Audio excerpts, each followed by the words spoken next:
This is Shad from Bucket Lord, and today's topic, I will be returning to ranking every Super Saiyan 1 transformation. So, I created a criteria. It was lore, how does it affect the story, design, how does it look, aura, is it cool, and reason, why did they transform? And today's volunteer is going to be our favorite, the time traveler, Princess Trunks. So, future Trunks, how am I going to rank him? An easy 4 out of 4. And he actually gets two versions of his first transformation, because we see him first transform fighting Mecha Frieza and King Cold, and it's the coolest entrance for a character that we've seen thus far.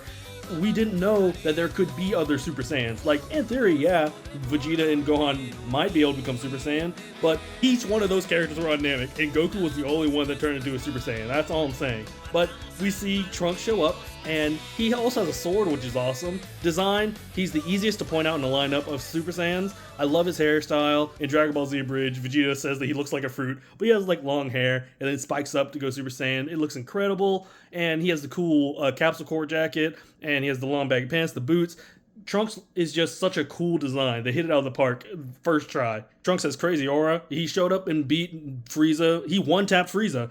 We had an entire arc devoted to fighting Frieza, which showed how threatening the androids were. So, reason. Why did Trunks transform into a Super Saiyan? So, we see him turn into a Super Saiyan for the first time against Frieza, but he actually transforms. In the future, it's just him and Gohan. They are the last surviving Saiyans, and a lot of Earth has been destroyed, a lot of the human race has been wiped out by the androids, and they are the last two defenders. And Gohan's been training Trunks, and he's been trying to push Trunks to become a Super Saiyan, and it's hard to watch because Gohan's projecting all of his like rage onto Trunks. He's like, you gotta remember all the people you've lost and think about like everything the androids have done. But Trunks hasn't lived through any. He's lived through it, but he hasn't witnessed any of it. All of the important characters died before he knew them, so he didn't have that same kind of rage in him. So whenever it's the clandestine time to fight the androids, Trunks is like, take me with you. So Gohan brings him along, and then he knocks him out, and Gohan goes up against him alone, and it's...